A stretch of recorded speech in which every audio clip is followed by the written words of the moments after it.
Is the new Superman movie going to be able to launch the new DC cinematic brand into a long and successful future? Maybe, but does that mean I absolutely loved it? Uh, I'm Peter Franson from christiangeekcentral.com and Spirit Blade Productions. In the IMDb synopsis for Superman, it reads, Superman must reconcile his alien Kryptonian heritage with his human upbringing as reporter Clark Kent, as the embodiment of truth, justice, and the human way. They really put that in there. Just leave that out. Just say truth and justice. Every time they try to replace it with something else, it just sounds glaringly wrong. Just leave that out as the embodiment of truth, justice, and the human way. Oh man, I hope he's not the embodiment of the human way. We've got a lot of issues in our way of doing things. Anyway, he soon finds himself in a world that views these as old-fashioned. I'm not going to spoil anything, guys. By my definition, at least, everyone is going to see that differently. I'm going to try not to spoil things. I'll talk about the tone and feel and basic interpretations of characters. I will feel free to mention by name any character seen in a trailer up to this point. That's the best I can say for you. So let's talk about what this thing feels like. What is the basic vibe of the story, script, pacing? This, I think, was written to tell and not show, with tons of plot beats and action. This movie moves. It is going from beginning to end. It's sometimes telling and not showing in ways I dislike. But the trade-off I understand in writing it this way is in the ground covered in terms of plot content in just over 2 hours. If you leave time in a scene for an actor to show me what they're thinking instead of saying words that tell me exactly what they're thinking, you need more time to convey that to an audience. And so this thing would end up being 3 hours. Now, I love that kind of movie. That is my preferred kind of movies, where you let the performances really carry the day, and then it feels more like it's a world that I'm familiar with, because people don't always talk about what's on their mind and exactly what they're thinking. We have to infer that. And so I like that kind of storytelling more than the more expository, although it's not really exposition, unless it's exposition of my thought and motives. You know, there's noticeably more of that than I would like in this movie. But they cover a lot of ground in just over 2 hours in terms of just situations and stuff happening. James Gunn, of course, directed this. I feel like you could almost call this James Gunn's Superman in terms of the way it's been marketed. He's been so upfront. And I think he has carried over some of the Marvel-style jokes that he certainly was doing with his MCU movies, and by that I mean they're overstated, they're overly obvious. I feel a little head of it. It's just kind of like, yeah, it's just not funny. But I would say maybe just a handful of those. Like literally, I could maybe count on one hand instances where I felt like that kind of joke was going on. But it would be a joke that'd be like, okay, they're dragging this joke out for 10 seconds. And so 10 seconds is still a long time.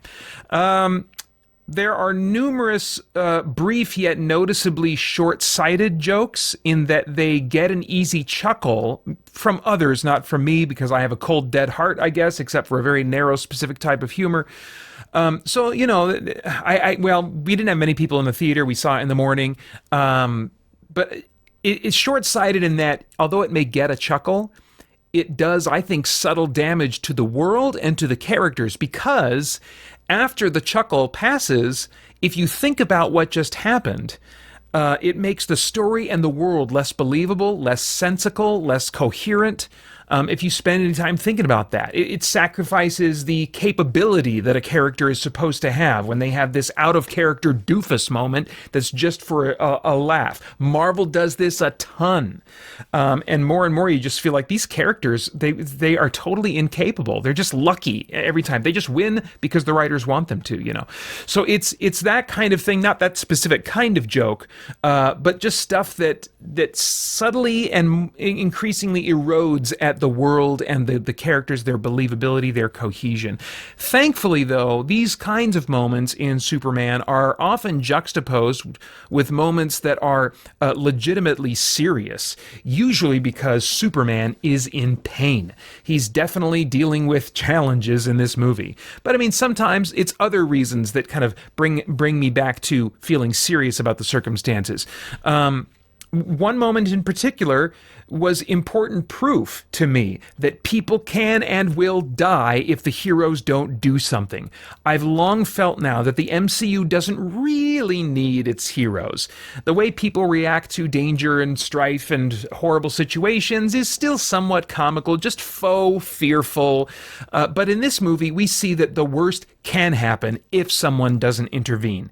It's not happening a ton. It's not like Man of Steel levels of disaster and lives being lost. But there is at least one striking moment. It's like, oh, dang, okay, people can die, and in a jolting way. And that was so crucial to my engagement with the story. Just on a base level, I use the word engagement purposefully. It doesn't mean that it means that I enjoy the movie, but at a base level, I have to feel like people can die. I have to feel like genuinely bad stuff can really happen if the heroes don't do anything. Otherwise, what in the world are we doing here? All right, let me talk about the characters and their portrayals a little bit, starting with, of course, Superman / Clark Kent. And this will be, my thoughts will represent a combination of the writing of the character and the performance, although I will talk about David Corenswet's performance briefly a little later. Superman and Clark in this movie are a little more similar than I would like. Clark is not quite bumbling and nerdy, but he's quiet. He is long-suffering as he is ribbed or overlooked or criticized by others. So it's a good vibe for his character, but not explored much. It's not my fantasy of what I want, of really leaning into he's an awkward nerd and that is a big part of his disguise. I don't know that we'll ever get that, but this vibe is still good. I just wish it was explored more. I hope to see a lot more Clark Kent and a more defined Clark Kent in a follow-up movie. In most scenes here, he's Superman, because Superman's got a lot to do in this movie, and in a couple others, he's with people who know his identity, and so there's kind of he's not putting on Superman or putting on Clark Kent. Not that I feel like his Superman is put on in this movie. It's mostly who he really is, and Clark Kent is mostly just a quieter, trying to stay under the radar version of who he is, I think. There is a pseudo explanation for why people don't see through his disguise, but I couldn't tell if I'm supposed to take that explanation seriously or not. I really just want much more exploration of Clark Kent next time. This movie shows a snapshot of Clark and Lois just a few months into dating. I'll talk about Lois specifically in a minute, but just about this relationship, their dynamic. It seems that Clark, in the context of their relationship, may be traditionally minded, morally speaking, as they are at least not yet living together, and it's not even implied that they've slept together. I guess people can just assume whatever they want, but at the very least, it's not implied that they are sleeping together. Superman also, I don't think, ever says anything more harsh or rough in terms of language than gosh. And I'm pretty sure he even says golly very early on. So he has the vibe of someone raised with conservative social behaviors and interactions as a standard. But he's not a messiah figure.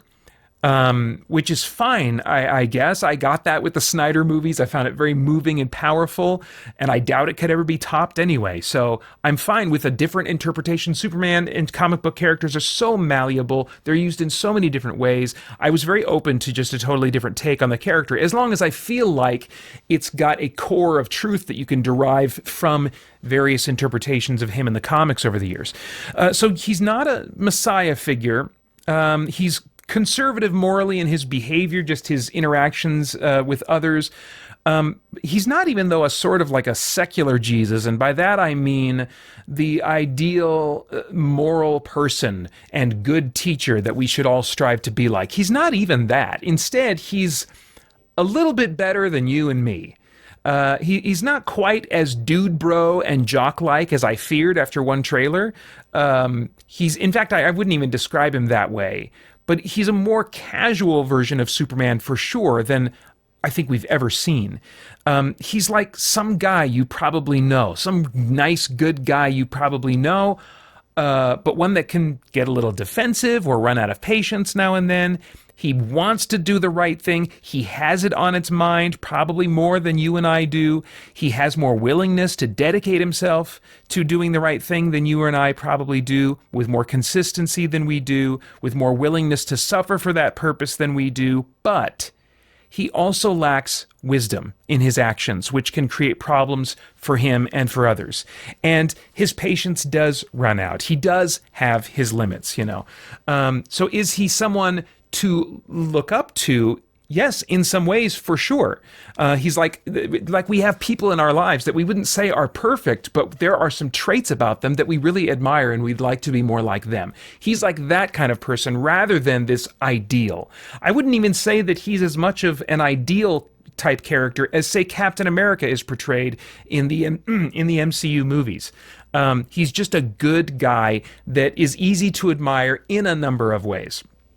Okay, so Lois, she has some important scenes with Superman and on her own as she investigates what's happening, but she doesn't get time to shine as strongly with her personality and defining her personality in a striking way compared to, say, Margot Kidder's opportunities in the first Superman movie and Amy Adams in Man of Steel before her. So I really would like to see more of Lois. I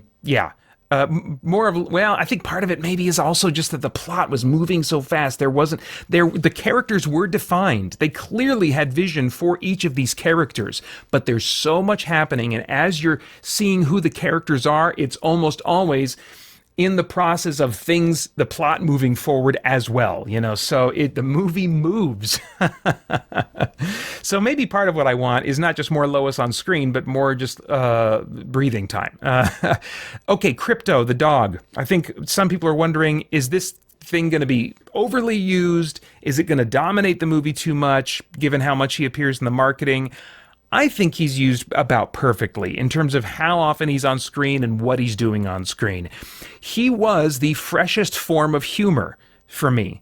I was laughing at him and laughing at what he would do, like in the one of the first trailers.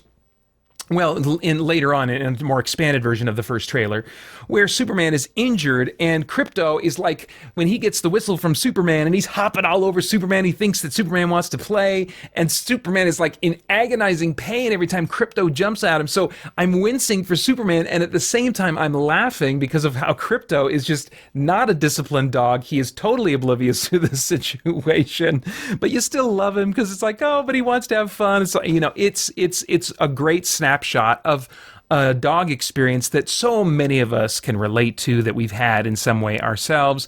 And so it's laughter from a totally different type of humor. And I think that, again, is one of the big problems with the MCU, is like their brand of humor, their style of humor, the type of humor just got so locked into this certain type of thing that it wasn't surprising at all anymore. And so something like Krypto that can elicit laughter, but for totally different reasons, is very welcome to me, and I really enjoyed him in this movie. I also felt that he didn't overstay his welcome. He's playful, but a completely undisciplined dog, so you love him, you can't blame him too much, even when he's sometimes hurting more than helping the situation, and when he does get to shine, because he is capable and he is helpful in some moments. Those moments always make sense. They don't dip into the territory of making him humanly smart or like unrealistically smart for a dog, like, say, a Disney movie would do. He doesn't get anthropomorphized. He is a dog and not a well-trained dog. But he has some great moments where he really does come through, and it totally makes sense how that would work. All right, Lex Luthor, man, I'm going longer. I spent more time thinking about my notes beforehand. So I got to take a water break. I don't edit. I don't have time for editing, especially not today.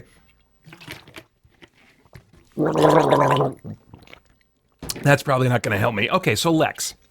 This is maybe the fiercest live-action version of Lex Luthor that I've seen. He freaking hates Superman. I wish the reasons for that were given more time to be explored. What's interesting about this movie is it drops us right into a fully realized DC universe. Yes, we're just 3 years, I want to say, into the first time that Superman appeared, but still 3 years, a lot can happen in 3 years. And so I think that there is an advantage that the geek has if you've either taken in these characters in other iterations of them in media, video games, movies, TV shows, stuff like that, or of course, if you're a comic book fan, I think you will be able to understand characters' motivations more, and you'll probably care about the characters more, almost certainly.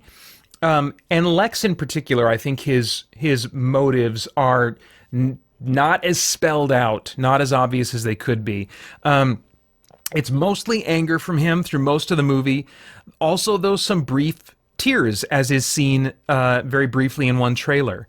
There is complexity to the vanity that drives Lex Luthor, but the complexity is not obvious. One key exchange between he and Superman bring his vain motive to the surface in this overt dialogue, but his scheme, what he's up to, his big plan, seems to be just as much about power and money, making his motive and the connected emotion in a key scene confusing to my wife, who otherwise loved the movie, by the way.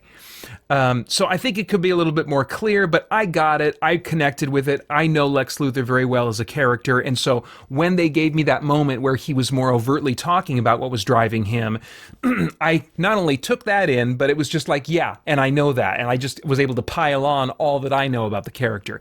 But for someone that's not familiar with the character or is assuming that this is a totally different reset and they're just using this movie alone to see who Lex Luthor is and what drives him, there really could be more, and it would have, I think, helped the movie more.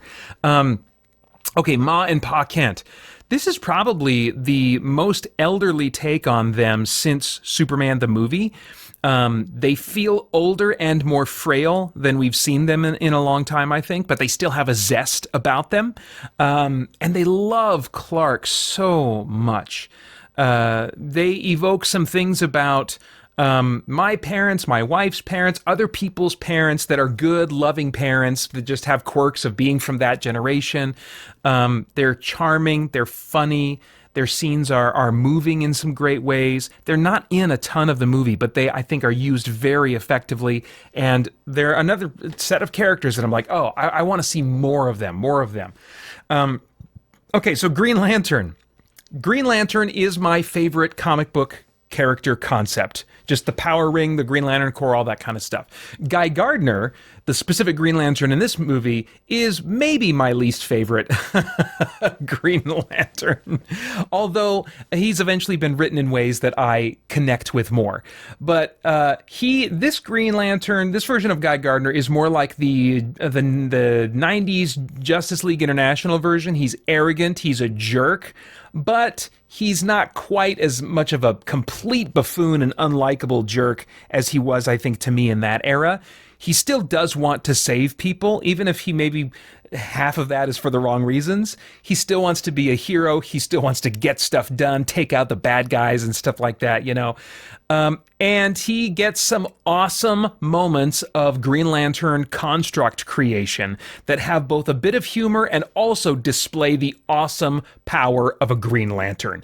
I mean, I don't want to say more than that, but I mean, I was surprised at like how much my personal Green Lantern itch was scratched by the stuff that Guy Gardner did, especially in one scene, but also some others as well. It's just like, oh man, there was one scene where I was like, I can't believe I'm so glad to see Guy Gardner show up right now in this moment.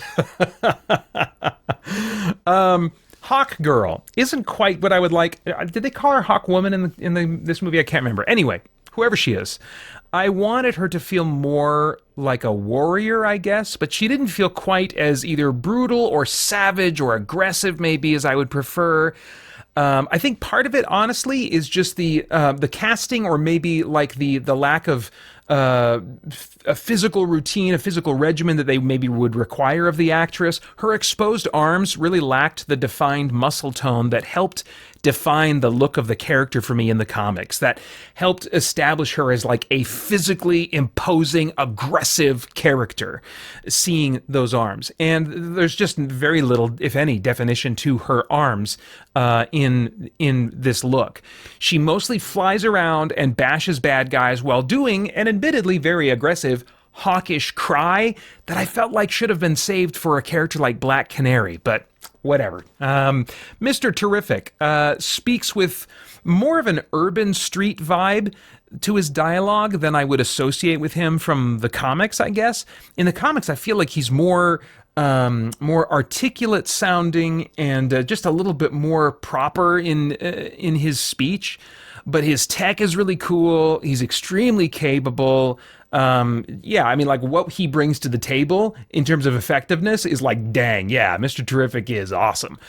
That said, there's a scene showcasing his abilities in which James Gunn uses his now, I think, overly familiar classic pop rock song with a relaxed, jovial vibe playing in the background while the character does a bunch of awesome stuff, beating up bad guys, because isn't that funny how he's doing all this violent stuff, but the music playing sets a totally different mood? See the contrast? Isn't that neat? Isn't that funny? You get it, right? You get it, right? Yeah, I get it. That's really funny and sucks all the coolness out of the scene too, so bonus. But for the most part, I'm pretty satisfied with Mr. Terrific in this movie. Metamorpho, who's actually not quite ever called that. There's something, they use a dialogue that almost says his name. I think he's called the Element Man or something in this movie, which is his subtitle in the comics, Metamorpho the Element Man. Anyway, he gets more screen time than I'd have guessed, and it's cool. You get to see his powers go at it. He's also performed in a tender, vulnerable way I did not expect, but that endeared me to him. I've never particularly cared about Metamorpho, and I cared about him more in this presentation of him than I ever have. This movie is filled with metahuman characters, comic booky concepts, some that I haven't even mentioned. It's a movie that just expects you to roll with all of the wild, creative comic book universe type ideas. And I love that it just expects that. I'm ready for it. I'd have preferred a script that showed more than told, and preferred some more room for performances to display character instead of dialogue blurting out who people are and what they're thinking. But I loved how filled this movie is with comic booky concepts. The DCU is rich and it's filled with characters and ideas, and I love it. I want more of it. That was maybe one of the most overriding feelings driving home from the theater, is this movie reminded me how much crazy cool stuff there is in the DC universe. I was like, man, is there some kind of like DC game I can play, or what kind of comic book could I read? Maybe one of my DC animated movies I haven't seen in a while. I came home reminded why I love the DC universe, and I think that's a really cool thing when a movie can do that. Okay, so let me talk specifically and briefly about the performances a bit. Nicholas Hoult, who plays Lex Luthor, he was about at an 8 or 10 in his emotional intensity all the time, because Lex Luthor in this story is just always on Superman. I mean, like, you don't really see much variety in what Lex Luthor is up to. He is like in a focused mode of trying to take Superman down almost from beginning to end, barking out orders much of that time. And his voice is going hoarse. I mean, I could tell the actor's voice sounded hoarse and like, oh my gosh, I wonder if he was letting himself just go all that way to have that kind of vibe to his voice. We almost don't get to see him in a different mode other than angry and focused. We do briefly in 1 or 2 scenes, but man, not much. And it fits the story for him to be in this mode most of the time, but I do wish the story had some more calm, calculating Lex scenes. That said, I'm not sure in those types of scenes that Nicholas Holt's voice would be quite what I want. Admittedly, Clancy Brown, who voiced Lex Luthor in the classic 90s animated series, and other voice actors that have also voiced the character, they're cast specifically because they have a specific vibe to their voice, and so it's almost not fair to ask an actor that's more known for visual performance to compete with the voice of a voice actor. But I do like this Lex Luthor. I think he's closer to the comics than we've had in live action for a very long time. He also has some hidden fragility driving his anger, which isn't something obviously taken from how he's typically portrayed in the comics, but it is something that I appreciate. It's given a brief moment to surface, and Holt brings that out very well. Rachel Brosnahan as Lois Lane, I think, is great casting. She's aggressive, she's persistent, she's brave, but also shows some flaws and some tenderness, but she's always trying to kind of cover up that tenderness. She's trying to just get away from showing emotions, turning her face away if she's maybe getting close to some kind of tenderness or something. That's where she's going to go. So we don't get to see a lot of tenderness in her performance, except in what she's doing with her body as a whole. Mostly she has this kind of hard exterior, but you do sense that she's got some flaws. I would just love to see what Brosnahan can do with more screen time and more breathing time for Lois Lane in the future. David Corenswet makes this Clark and Superman work for me. I feel like, yes, this is a viable interpretation of the character. It's different. It's hard to say that it's different from what's been in the comics, because the comics are silent, and in our minds we add inflection and tone and different types of attitude vibes to the delivery of lines, to the delivery of dialogue in comics. So it's hard to say that it's derived from the comics, but it's also hard to say that it's not. I think it is compatible with the comics. His performance, in particular, his portrayals of pain, effort, and endurance, help to quickly bring me back to some much-needed tension after a few silly moments that would temporarily rob a situation of any weight for me. I think Corenswet single-handedly created some vital tonal shifts, or rather shifts back to more of what I wanted, without which I would have just become bored despite all the explosions and spectacle. So he was crucial to making me feel like I should still be concerned about what's happening. In general, though, if you haven't picked this up already, the performances don't stand out as defining this experience for me. Unlike Man of Steel, The Dark Knight, or Superman the movie, which allow scenes to breathe with some silence and let actor performances help along some of the storytelling and carry the weight, this movie does not leave much room for actors to carry any weight in scenes. So I'm all the more grateful when Holt and Corenswet were given precious seconds at least to bring strong emotive performances, albeit ever so briefly. All right, so what about the visuals, the action, all that kind of stuff? I don't have much to say about this. That doesn't mean that it's bad. The visual design of everything, it reminds me of, well, it would be like if you gave the visual set designers, costume designers of CW DC shows, give them a bunch of money that they don't normally have to work with. So it's bright. It's more colorful. It's a little bit rubbery and plasticky looking now and then, but not cheap looking to me. Just less interested in trying to translate comic book designs into something that you would believe could exist and work in the real world. The CG spectacle is seemingly there from beginning to end. It's not elevating the art form, but it's not substandard either. And I think it's probably a little better than what we've seen kind of in the MCU lately. I don't know, I'd have to see shots side by side. Personally, I think the Superman brand should get the best Hollywood treatment in this department.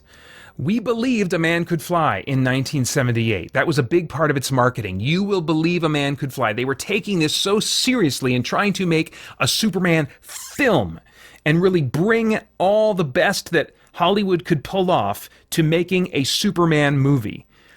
And that's not what I think this movie was about in terms of its ambition. I wanted them to make me believe that this CGI stuff is real. How about do that now with a Superman movie? Redefine what superhero movies could look like. But this movie just is not ambitious in that way. That doesn't mean that it's bad, but I really wish it would have been a significant step forward for the genre and take the future of superhero movies in a new direction, given that Superman is the character that started the superhero genre to begin with. Okay, music. I don't always talk about music. I will this time. Let me see. I had this funny thought that like, oh my gosh, did I forget to hit record? No, I'm still recording. Oh my gosh. That would have been terrible. I'm talking for 30 minutes here. Okay, so music. There is a solid reharmonization and repacing of the John Williams theme. It's tough because that old theme, we have nostalgic feelings about it, and I think people would say, I want that theme, but if you take that style as it was in 78, and you take a new melody to it, that style is extremely dated. If the nostalgia is not there to help out, that style is extremely dated and just would not sound good in modern movies. And so and I don't want the music, I don't want my entertainment to really be dependent on nostalgia. I want it to stand on its own 2 feet. I feel like that's what they were trying to do with The Man of Steel. And we had, even though I was skeptical, I very quickly was won over by what Hans Zimmer did with that new theme that he created for Superman.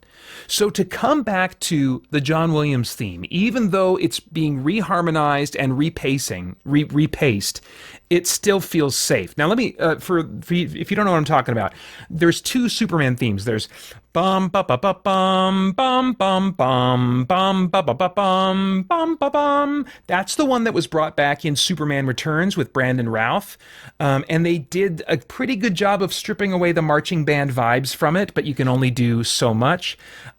The second John Williams theme is usually the one reserved for after he's saved the day. It's the victory theme. Bum ba bum ba ba ba ba. Yay, we won! Ba bum ba bum ba ba ba ba ba ba ba ba ba dum da da da da dum ba ba ba ba ba ba bum ba ba ba ba ba ba. And that's the one that is used most in this movie to represent the theme of Superman. They do the first theme some, but more, and you heard this theme if you watch the trailers, but they slow it down. They were using a guitar, bow, bow, wow, and they take out some notes, but the basic intervals are there, down, wow, wow, down, down, wow, and then they would go, bow, bow, bow, down. Bow, bow, bow. So not all the notes are there. It's not ba ba ba ba dum ba ba ba ba. They take out some notes. They simplify it. They reharmonize it so it's not the same harmony structure underlying it. And so in that way, they're bringing us back to it and scratching the itch that they believe we want, which I think a lot of people do want. I'm not one of them, but as long as you can make it sound modern and have a different emotional vibe to it that's appropriate to whatever's happening on screen, then I'm fine. But I'm not much more than that. I'm fine with this. It feels safe. The score in general also relies a little too much on guitar and modern sounds. And so in that way, it lacks some of the gravitas that I would really want from a superhero movie or from a Superman movie. I just tend to like things that are more serious, you know. So, but I understand that's not going to be for everybody. I don't think it's glaringly bad or anything like that. It just sometimes feels like it's lacking in gravitas.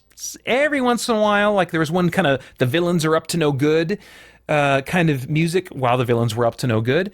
And that was just bordering a little bit on cliche, but yeah, I think it's maybe me being more tuned into that than most people are because of my music background. So the movie also doesn't create many visual cinematic moments where it's taking the time to slow down and show you something like Zack Snyder would do and other filmmakers to a lesser degree, but they're still like, take a moment. And this movie does have some shots like that where you see Superman just kind of like victoriously hovering over the scene below, and there's kind of a musical motif happening there, but there's very little of that compared to past Superman movies and others, well, maybe not other Marvel superhero movies, but anyway, it's just not that kind of movie. And so because of that, I don't think the score is as important to really be strong, because in those moments it's like the image, the action is slowed down, it's mostly a still image, and then the music is really kind of conveying something there, and there just weren't that many moments in this movie. So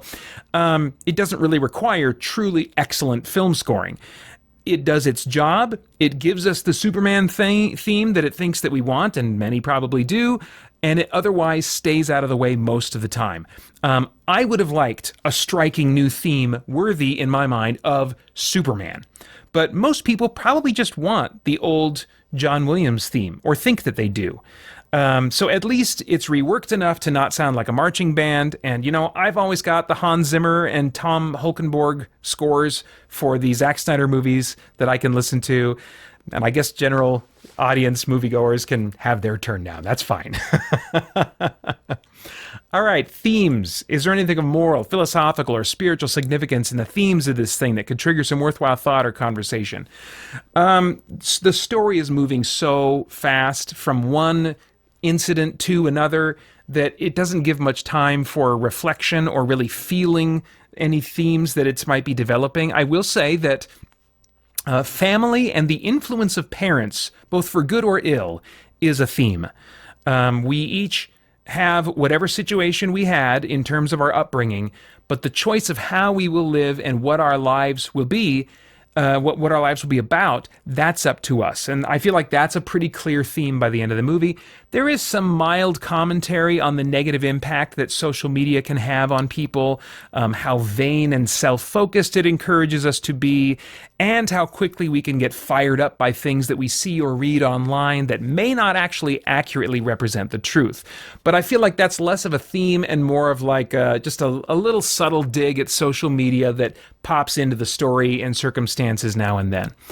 All right, no idea what your tastes are in movies or comic books or any of that stuff, but if I were a time traveler, I'd go back in time and say, Peter, you're going to like this just fine. You're going to enjoy yourself. You're not going to love it, but you'll be glad that it's as good as it is. And it'll be a great time with your wife, your two teenage boys who all liked it too. It's not, in your estimation, a bold or striking vision, but the safe and satisfying film that will likely have a broad appeal. I doubt many will be diehard fans of this, but many will like it or will enjoy it. The diehard fan doesn't pay any more, unless he sees the movie more than once, doesn't pay any more than the guy who liked it, who enjoyed it. So more people moderately enjoying this movie enough to see it in theaters and recommend that others see it in theaters is a better business move. I'd almost prefer personally, just selfishly, something riskier that I might herald as the greatest superhero movie ever made. But I still have Man of Steel to serve that slot in my life. I am content to have a casually good time movie that is more likely to produce more movies set in a universe that I care about. Though if I weren't reviewing content, because I've always been very budget conscious, I would wait for this caliber of movie to come to streaming services or for its home video release. But understand when I say that I would say that of almost all movies that come to theaters. So me saying, I would wait for streaming is not a knock on the movie. Doesn't mean that I don't think it's even great. I think this, I don't know. I hesitate maybe to use the word great. Maybe on one day I would. Maybe today I will. Tomorrow I won't. So I'll say it's kind of a great movie. But I mean, I would differentiate it from other superhero films. Man of Steel was a film. And I know that's divisive, so how about this? Superman the movie, 1978, what it was at the time, that was a film. The Dark Knight was a film. Superman is not a film, but it is a flick. It is a movie, and it's one with heart. And it's got even far more spectacle and comic booky concepts slathered all over it. And even when that goes a bit too far, gets a little bit into goofy territory, Superman is a hero that brings me back to care about him, to be concerned for him, to root for him. In some ways, it feels like a movie that is trying to be all things for all people. And because of that, I doubt many will fall head over heels in love with it. But it's just my guess. I think many people will like enough things about it to be glad that they saw it. Maybe even glad that they saw it in the theater and to recommend it to others. Will that translate into the kind of sales that WB wants and needs to move forward with more? Well, we're all going to find that out together. And this one's rated PG-13 for violence, action, and language. Those are all of my thoughts for now on Superman. Right now I would like to take some time to write a tune for pre-made rhyme. The lyrics kind of never change, but the melody gets rearranged. I never know what I'll create to say how much I appreciate. I guess I didn't write this tune, so whatever. Dan Excel, Gabriel Stinson, Olendy Branham, Winston Crutchfield, Lee Bray Joel Nelson, Jake Berry, John Wilkerson, and Daryl Nawu. Thank you for supporting me, NSBP and CGC. And now to all who hear this tune, thank you as well. Please come back soon. Want to hear your name and song? Check out our page on Patreon. Okay, I couldn't finish that possibly any faster. I'm so sorry. I would love, as always, to get your thoughts and reactions in the comments below. Please like, share, subscribe, click that bell to stay connected. I want to thank the Spirit Blade Insiders so much for making this review possible. You can get info about the benefits of joining over at patreon.com/spiritblade productions. Then I hope you'll check out our podcast. Stay connected to all CGC content over at christiangeekcentral.com as we continue to geek out and seek the truth. For more chat about geek entertainment, answers to your questions, and news from the wider world of Christian geekery, get the Christian Geek Central podcast today on iTunes and other podcast services.